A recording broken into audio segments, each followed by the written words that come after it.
ሀብታም ሰዎች ህይወቴን እፈጥራለሁ ብለው ያምናሉ። ድሆች ደግሞ ህይወት በእኔ ላይ ይደርሳል ብለው ያምናሉ። ሀብት መፍጠር ከፈለክ የህይወትህ በተለይም የገንዘብ ህይወትህ መሪ አንተ እንደሆንክ ማመን ግዴታ ነው። ይህንን ካላመንክ ያኔ በህይወትህ በተለይም የገንዘብ ህይወትህ ላይ ትንሽ ወይም ምንም ቁጥጥር እንደሌለ በውስጥ ማመን አለብህ። ይህ የሀብታም አስተሳሰብ አይደለም። ሰላም፣ እንዴት ሰነበታችሁ? ዛሬ ከዚህ መጽሐፍ ሀብትን በተመለከተ ምን እያሰብክ ነው? የማይቻል በንጽህና የማይገኝ ወይም የኃጢአት ስር እንደሆነን የምታስበው? ህይወትህ አሁን የሆነውን በአስተሳሰብህ ውጤት ነው። የፋይናንስ አቅምህም የአስተሳሰብህ ውጤት ነው። ብዙዎቻችን ጭንቅላት ውስጥ የተቀበረ ከልጅነታችን አብሮ ያደገ በቀላሉ የማይታይ የገንዘብ ንድፍ አለ። ይህም ንድፍ ነው ሀብታም ወይም ድሃ እንድንሆን የሚለየን። ከዛሬው ከዚህ መጽሐፍ ያንተን የገንዘብ ንድፍ እንዴት እንደምትለይና እንዴትስ መቀየር እንዳለብህ በሚገባ ትረዳለህ። ይህ ብቻ ሳይሆን እንደ ሀብታም ካሰብክ በኋላ ቀጥሎ የሚመጣው ነገር ሀብታሞች በሚሰሩበት መንገድ እንዴት መስራት እንዳለብህ ማወቅ ይሆናል።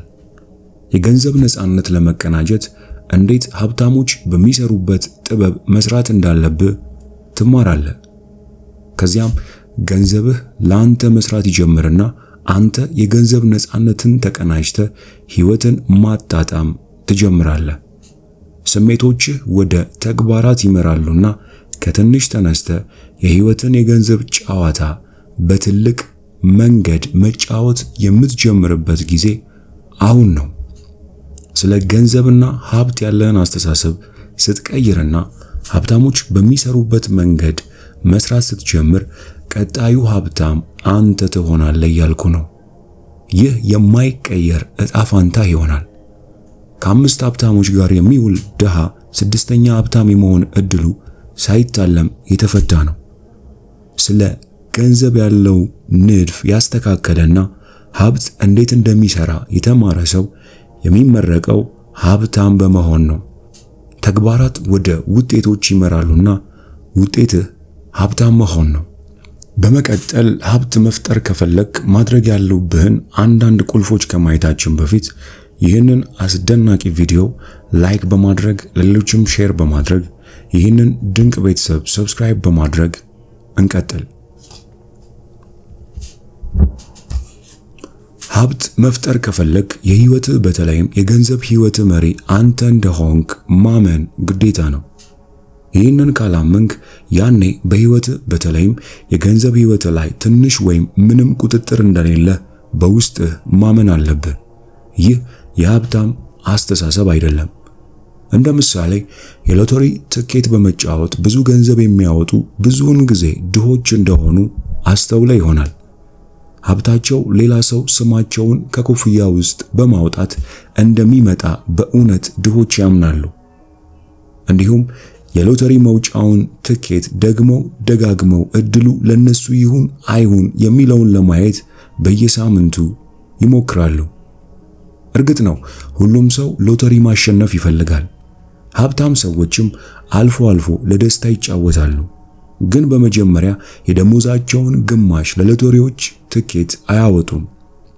ሁለተኛ ሎተሪ ማሸነፍ ሀብት ለመፍጠር ዋነኛ መንገዳቸው ወይም ስትራቴጂያቸው አይደለም። ስኬትህን የምትፈጥረው አንተ እንደሆንክ፣ ውድቀትህንም የምትፈጥረው አንተ እንደሆንክ እና በገንዘብና በስኬት ዙሪያ ትግልህን የምትፈጥረው አንተ እንደሆንክ ማመን አለብህ እያልኩ ነው። በንቃትም ይሁን ሳታውቅ ፈጣሪው አንተ ነህ። ድሆች በህይወታቸው ውስጥ ለሚሆነው ነገር ኃላፊነት ከመውሰድ ይልቅ የተጎጂውን ሚና መጫወት ይመርጣሉ።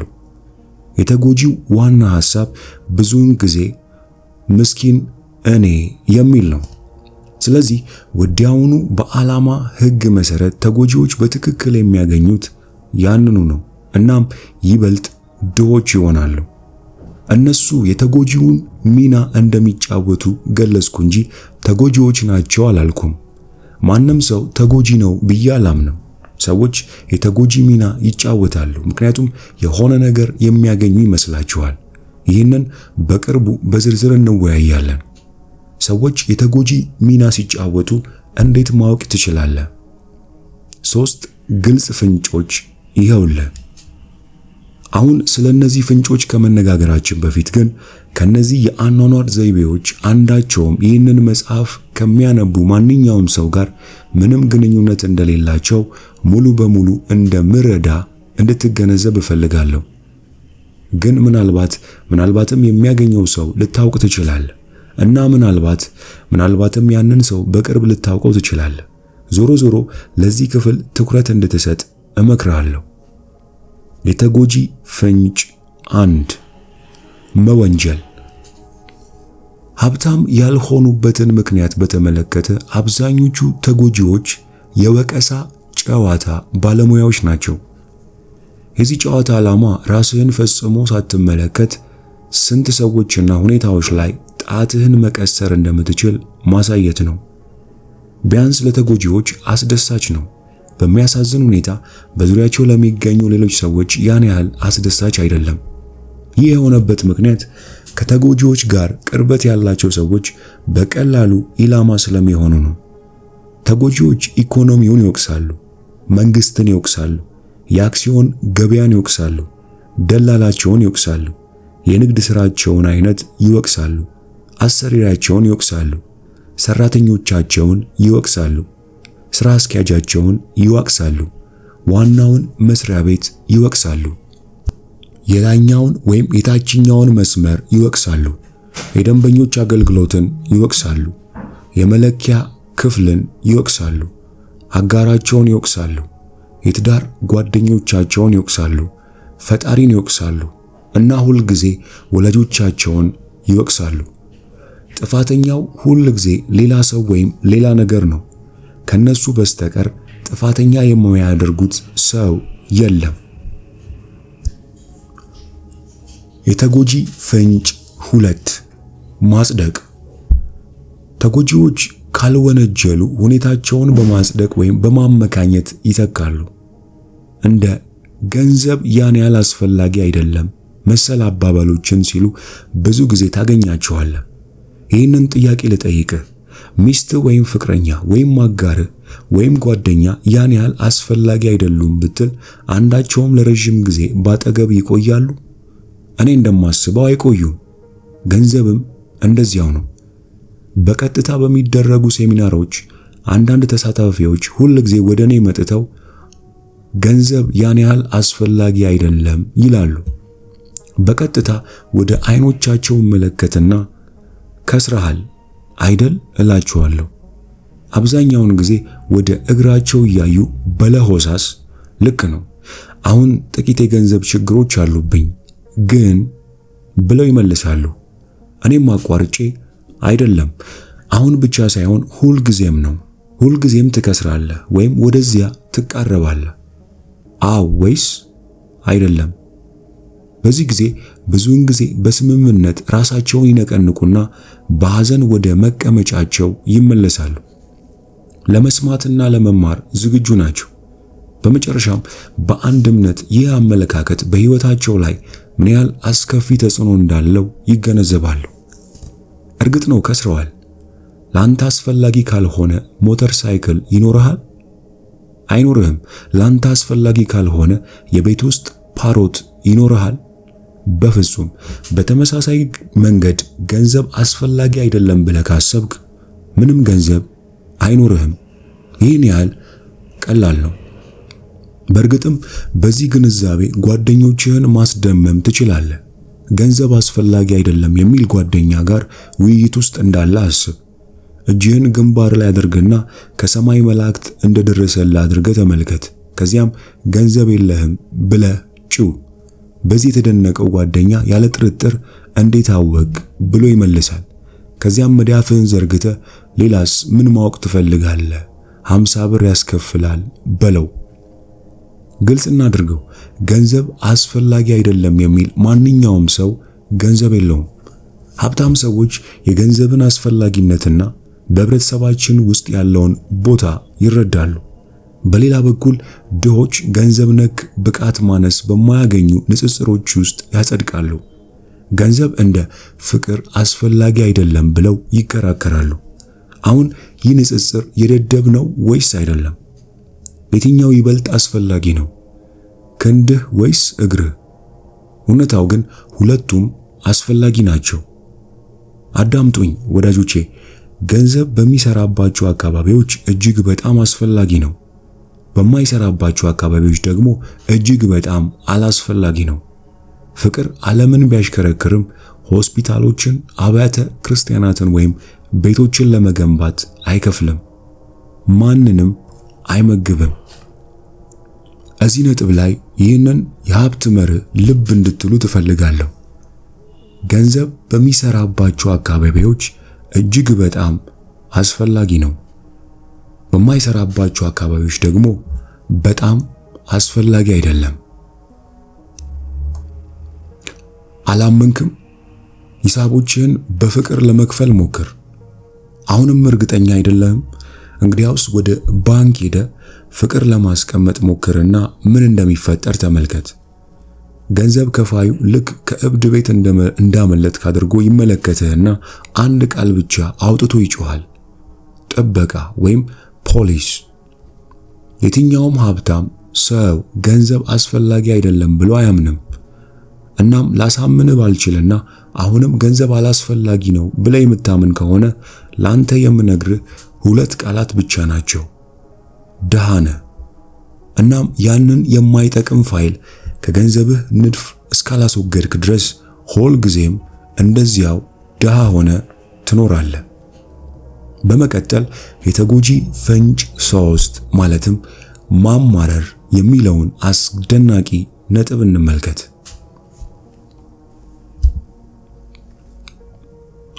ማማረር ለጤና ወይም ለሀብት ማድረግ የምትችለው ፍጹም እጅግ የከፋው ነገር ነው። በጣም የከፋ ነገር ነው። ለምን? የምታተኩርበት ነገር ይጨምራል በሚለው ሁለንተናዊ ሕግ አጥብቄ አምናለሁ። ስታማረር በምን ላይ ነው የምታተኩረው? በሕይወት ውስጥ በትክክል ባለው ነገር ላይ ወይስ በተሳሳተው ነገር ላይ? በግልጽ በስህተቱ ላይ ነው የምታተኩረው። እናም የምታተኩርበት ነገር ስለሚጨመር የስህተት ብዛት እየጨመርክ ትሄዳለህ። በግል ልማት ዘርፍ ውስጥ ብዙ አስተማሪዎች ስለ መሳብ ሕግ ይናገራሉ። ሕጉ ተመሳሳይ ነገሮች ይሳሳባሉ ይላል። ይህም ማለት ስታማረር በእውነቱ ቆሻሻን ወደ ሕይወትህ እየሳብክ ነው። አስታውስ፣ ስታማረር በሕይወትህ ያለ የሚተነፍስ የቆሸሸ ማግኔት ትሆናለህ። አማራሪዎች ብዙ ጊዜ አስቸጋሪ ሕይወት እንዳላቸው አስተውለህ ታውቃለህ? ምንም ነገር እጃቸው ላይ ወደ ስህተትነት ይቀየርባቸዋል። እነርሱም ሕይወቴ ምን ያህል አስቀያሚ እንደሆነ ተመልከት፣ ማማረሬ ትክክል ነው ይላሉ። አሁን ግን የተሻለ ስለምታውቅ አይ ሕይወት በጣም አስቀያሚ የሆነው የምታማረር ስለሆንክ ነው ብለህ ልትነግራቸውና ልታስረዳቸው ትችላለህ። ይህም ወደ ሌላ ነጥብ ያመጣናል። ከአማራሪዎች አጠገብ ራስህን ላለማስቀመጥ እርግጠኛ መሆን አለብህ። በእርግጠኝነት ቅርብ መሆን ካለብህ የብረት ዣንጥላ ይዘህ መምጣትን አረጋግጥ። አሊያ ለነሱ የታሰበው ቆሻሻ አንተንም ይደርሳል። በተሻለ መጠን ከአማራሪዎች ርቄ እቆያለሁ፣ ምክንያቱም አሉታዊ ኃይል አስተላላፊ ናቸው። ብዙ ሰዎች ግን ከአማራሪዎች ጋር መዋልና ማዳመጥ ይወዳሉ። ለምን? ቀላል ነው። ተራቸውን እየጠበቁ ነው። ያንተ መጥፎ ነው ብለህ ታስባለህ። እኔ ላይ ደረሰው እስክትሰማ ድረስ ጠብቅ ለማለት።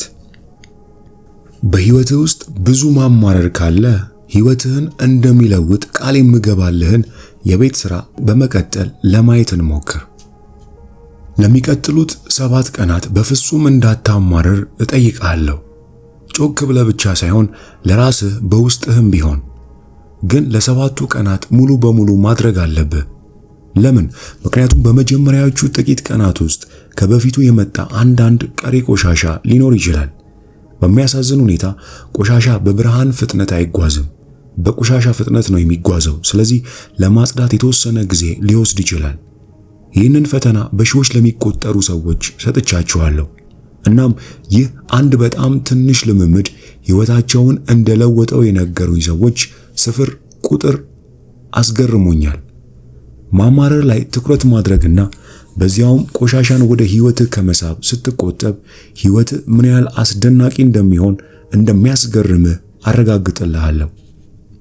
አማራሪ ከሆንክ ለጊዜው ስኬትን ስለመሳብ እርሳ። ለአብዛኞቹ ሰዎች ገለልተኛ መሆን እንኳን ትልቅ ጅምር ይሆናል። መወንጀል፣ ማጽደቅና ማማረር እንደ ክኒኖች ናቸው። እነሱ የጭንቀት መቀነሻዎች እንጂ ሌላ ምንም አይደሉም። የውድቀትን ጭንቀት ያስታግሳሉ። አስበው፣ አንድ ሰው በሆነ መንገድ ካልወደቀ ወቀሳ፣ ማጽናኛ ወይም ማማረር ያስፈልገዋል? ግልጽ መልሱ አያስፈልገውም ነው። ካሁን በኋላ ራስህን አደገኛ በሆነ መንገድ ስትወቅስ፣ ስታንጽጽና ወይም ስታማረር ካገኘኸው ወዲያውኑ አቁም። ሕይወትህን እየፈጠርክ መሆንህንና በየጊዜው ወደ ስኬት ወይም ቆሻሻን ወደ ሕይወትህ እንደምትስብ ለራስህ አስታውስ። ሐሳቦችህንና ቃላትህን በጥበብ መምረጥ እጅግ አስፈላጊ ነው። አሁን በዓለም ላይ ካሉ ታላላቅ ሚስጥሮች አንዱን ለመስማት ዝግጁ ነህ? ዝግጁ ከሆንክ ይህንን በጥንቃቄ አንብብ። በእውነት ሀብታም ሆኖ አማራሪ የሚባል ነገር የለም። ገባህ? እንደገና እልሃለሁ፣ በእውነት ሀብታም የሆነ አማራሪ የለም። እዚህ ነጥብ ላይ ግን አንድ ጥያቄ ታነሳ ይሆናል። ሰዎች ተጎጂ ወይም አማራሪ በመምሰል ምን ያገኛሉ? መልሱ ትኩረት ነው።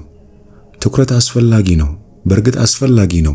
በሆነ መልኩ ሁሉም ሰው የሚኖረው ለእርሱ ነው እና ሰዎች ለትኩረት የሚኖሩበት ምክንያት ወሳኝ ስህተት ስለሰሩ ነው። ሁላችንም የሰራነው ተመሳሳይ ስህተት ትኩረትን ከፍቅር ጋር ማሳከር ነው። እመነኝ፣ ያለማቋረጥ ትኩረትን ስትመኝ በእውነት ደስተኛና ስኬታማ መሆን ፈጽሞ የማይቻል ነው። ምክንያቱም ትኩረት የምትፈልግ ከሆነ በሌሎች እጅ ላይ ትወድቃለህ። ብዙውን ጊዜ ሰዎችን የሚያስደስትና ይሁንታ የሚለምን ትሆናለህ። ትኩረት መሻትም ችግር ነው፣ ምክንያቱም ሰዎች ትኩረት ለማግኘት ደደብ ነገሮችን የማድረግ ዝንባሌ አላቸው። ትኩረትንና ፍቅርን ማላቀቅ አስፈላጊ ነው ለበርካታ ምክንያቶች። በመጀመሪያ የበለጠ ስኬታማ ትሆናለህ። በሁለተኛ ደረጃ የበለጠ ደስተኛ ትሆናለህ እና በሶስተኛ ደረጃ በሕይወትህ ውስጥ እውነተኛ ፍቅርን ማግኘት ትችላለህ። በአብዛኛው ሰዎች ፍቅርንና ትኩረትን ሲያቀላቅሉ በቃሉ እውነተኛ መንፈሳዊ ትርጉም አይዋደዱም። እርስ በርስ የሚዋደዱት በአብዛኛው ከራሳቸው ኢጎ አንጻር ነው። ለምሳሌ የምታደርግልኝን እወደዋለሁ ማለት ግንኙነቱ በእውነት ስለ ግለሰቡ ነው እንጂ ስለ ሌላኛው ሰው ቢያንስ ስለ ሁለታቸውም አይደለም። ትኩረትን ከፍቅር በመለየት ማንነቷን እንጂ ላንተ የምታደርገውን መውደድ ነፃ ትሆናለች። አሁን እንደተናገርኩት ሀብታም የሆነ አማራሪ የሚባል ነገር የለም። ስለዚህ ተጎጂ መስሎ ለመቆየት ትኩረት ፈላጊዎች በፍጹም ሀብታም አለመሆናቸውን ያረጋግጣሉ። የመወሰን ጊዜው አሁን ነው። አማራሪ ልትሆን ወይም ሀብታም ልትሆን ትችላለህ፣ ግን ሁለቱንም መሆን አትችልም። አዳምጥ። በየጊዜው ስትወቅስ፣ ስታጽጽና ወይም ስታማርር የገንዘብ ጎሮሮህን እየቆረጥክ ነው። በእርግጥ ደግና ለስላሳ ዘይቤ መጠቀም ጥሩ ስሜት ይሰጣል። ነገር ግን እርሳው፣ አሁን ለደግነት ወይም ለለስላሳነት ፍላጎት የለኝም። የምፈልገው ለራስህ ምን እየሰራ እንደሆነ በትክክል እንድታይ መርዳት ነው። በኋላ ሀብታም ከሆንክ የበለጠ ደግና ለስላሳ መሆን ትችላለህ። ኃይልህን መልሰህ ለመውሰድና በሕይወት ውስጥ ያለውንና የሌለውን ሁሉ የምትፈጥረው አንተ እንደሆንክ ለመቀበል ጊዜው አሁን ነው። ሀብትህን፣ ድህነትህንና በመካከላቸው ያለውን እያንዳንዱን ደረጃ የምትፈጥረው አንተ እንደሆንክ ተረዳ። እጅህን በልብ ላይ አድርግና የገንዘብ ስኬቴ ትክክለኛ ደረጃ እፈጥራለሁ በል። ወደ ራስህ እየጠቆምክ የሚሊዮነር አእምሮ አለኝ ማለቱንም አትርሳ። እስኪ በመቀጠል የሚሊዮነር አእምሮ ተግባራትን ሁለቱን እንመልከት። አንደኛ፣ በራስ ላይ ጣትን መቀሰር። ራስን ስትወቅስ፣ ስታጽጽ ወይም ስታማርር በተያዝክ ቁጥር የገንዘብ ጉሮሮህን እየቆረጥክ መሆኑን ለማስታወስ የመረጃ ጠቋሚ ጣትህን አንገት ላይ አሽከርክራት። ይህ ምልክት ለራስህ ትንሽ ጨዋታነት ወይም ጨዋነት የጎደለው መስሎ ቢታይህም ከወንጀል ከማጸጽ ወይም ከማማረር የከፋ አይደለም። እናም እነዚህ አጥፊ ልማዶችን ለማላቀቅ አሪፍ መጨረሻ ይረዳሃል። ሁለተኛ፣ ትንታኔ አድርግ። በእያንዳንዱ ቀን መጨረሻ ጥሩ የሆነ አንድ ነገርና ጥሩ ያልሆነ አንድ ነገር ጻፍ። ከዚያም ለሚከተለው ጥያቄ መልስ ጻፍ። እነዚህን ሁኔታዎች እኔ እንዴት ፈጠርኳቸው? በክስተቶቹ ላይ ሌሎች ከተሳተፉ ደግሞ እነዚህ ሁኔታዎች በመፍጠር የኔ ድርሻ ምን ነበር ብለህ ራስህን ጠይቅ። ይህ ልምምድ ለህይወት ተጠያቂ እንድትሆን ያደርግሃል። ላንተ የሚሰሩና የማይሰሩ ስልቶችን እንድታውቅ ይረዳሃል። ከዛሬ ከዚህ መጽሐፍ የተጎጂነት ፍንጭ ማለትም መወንጀል፣ ማጽደቅና ማማረር እንዴት በገንዘብ ህይወታችን ላይ አሉታዊ ተጽዕኖ እንደሚኖራቸው በስፋት ለማየት ሞክረናል። ይህ እጅግ በጣም አስደናቂ የሆነ መጽሐፍ የገንዘብ ህይወታችሁን ወይም ፋይናንሻል ላይፋችሁን ለአንዴና ለመጨረሻ ጊዜ እንደሚለውጠው ባለሙሉ ተስፋ ነኝ። ከዛሬው ከዚህ መጽሐፍ የትኛው ሐሳቦች ተመቻችሁ? እንደተለመደው ኮሜንት ላይ ጻፉልኝ። ይህ እጅግ በጣም ጠቃሚ የሆነ ቪዲዮ ለብዙዎች ተደራሽ መሆን እንዲችል ቪዲዮውን ላይክ፣ ይህንንም ድንቅ ዕውቀት ለሌሎች ሼር በማድረግ እናጋራ። ይህንን አስደናቂ የዕውቀት ቤተሰብ ደግሞ ሰብስክራይብ በማድረግ እንድትቀላቀሉ እንጋብዛችኋለሁ። ይህ መጽሐፍ ሙሉውን በአማርኛ የምትፈልጉ ብቻ ከታች ባለው የቴሌግራም ሊንክ አድራሻ ልትጽፉልን ትችላላችሁ። በሚቀጥለው ጊዜ በሚቀጥለው አስገራሚ መጽሐፍ እስከምንገናኝ ድረስ ቸርን ሰንብት።